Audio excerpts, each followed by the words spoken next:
Hey folks, welcome to the Mediocre Cover Band Guitar Guy. How's everybody doing today? Hope everyone's safe. So today's topic is going to be tone.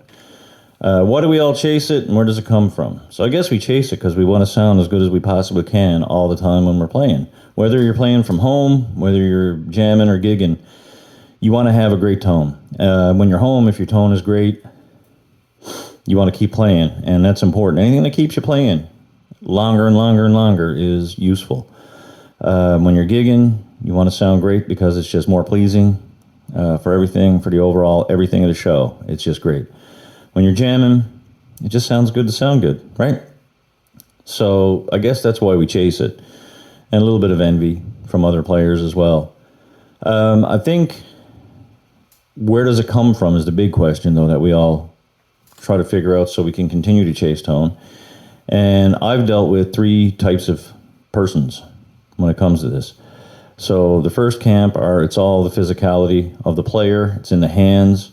The second group is the group that says, hey, you know what? No, it's in the equipment. It's all the technology. And then the third group, which I kind of camp in, would be it's a little bit of everything.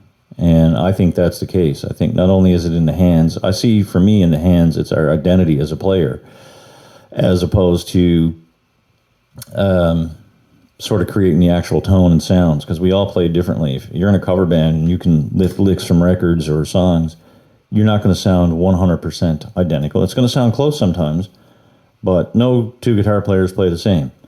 So it's different nuances and whatever. And you get the adage that, well, the guy plugged into my rig and sounded just like him and nothing like me. Well, of course he did, because he's still hitting the chords the same. He still has the same amount of force in his picking hand. He still frets the chords, still bends the notes the same way.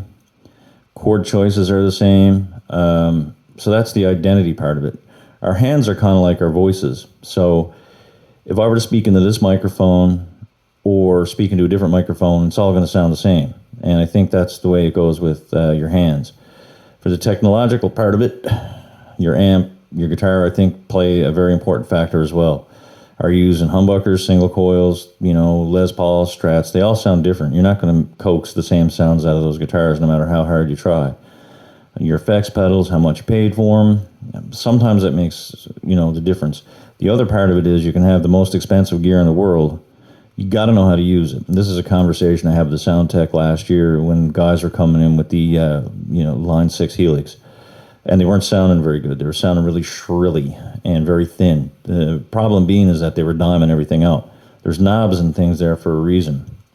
And if you're downloading profiles and things, you still have to play with them and, get your mids and your highs and your lows or whatever. Me, that's one of the things I like to do is if I get a new amp, I haven't had a new amp in a while because I'm very happy with my Vox, but if you get a new amp or a new piece of equipment, you got to play around with it. You just can't stick it on the board and go, I'm just going to turn everything up to 10. Now, I used to do that when I was a teenager and I had practice amps and everything was dimed right across the board. But when you get older, you realize that those knobs are there for a reason. You have to play with them and get a sound that is pleasing to you and possibly everybody else. So I don't think it's just in the hands. I think it comes from a little bit of everything. And people are going to argue with you on it or not and say, oh, it's totally in the hands, because it goes down to how you're playing it. But like I said in the beginning, you're going to sound like you no matter what you play through. If that were the case, a lot of players, if you look at David Gilmour, who's got one of the greatest tones, in my opinion, I'm a fan of David Gilmour's playing, so I'll say that, being biased, I guess, to some people who don't like his playing. But there is a lot of technology between him and his amp, right? Different heads, different pedals, different amplifiers altogether. It's the same with a lot of players. There's a lot of technology that goes between them. You look at the Edge. The Edge even incorporates the type of guitar pick and the way he holds it. He uses those Hurlums turned sideways with the gritty end clicking on the strings. And I'm going to give you a side note on those. If you ever watched a rig rundown where his guitar tech won't share the information, where you can get them, he said he'd rather not say. Strings and Beyond online. That's where I get them. They've got lots. You can order them. They're 90 cents American a pick. They're not an expensive pick, but if you get them, you will see, if you use the right amount of delay, you will see where a huge part of the Edge's tone comes from, right? The equipment. And once again, he's going to sound like him no matter what he plays through. to a degree. If he's not using any echo and delay, he's not. For a lot, like if he's going to do a lot of Joshua Tree stuff.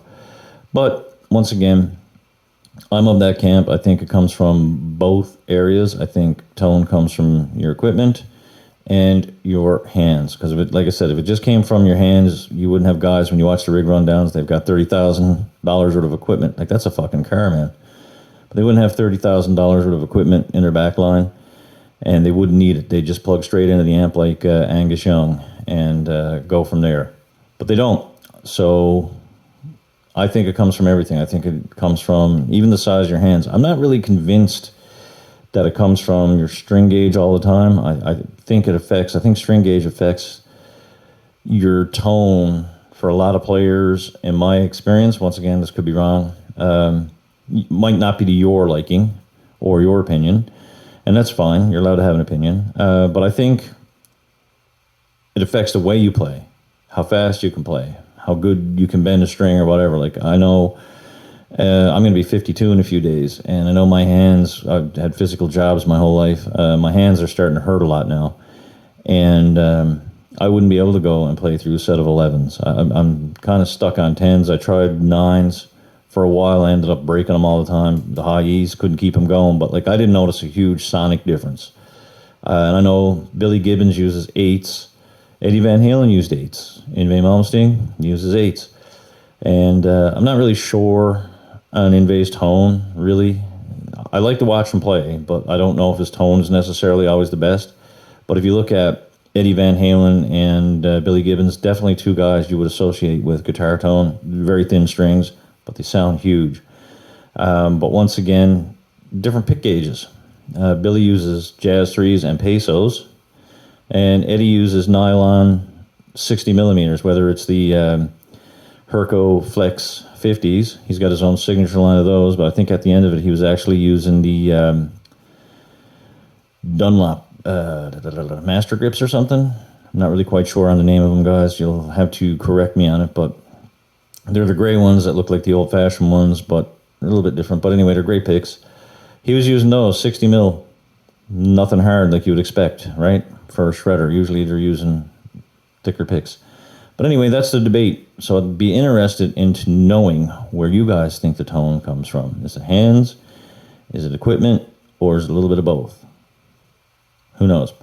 Anyway, guys, if you would be kind enough to subscribe to the channel, I'd appreciate it. If not, thanks for dropping by. Appreciate you being here.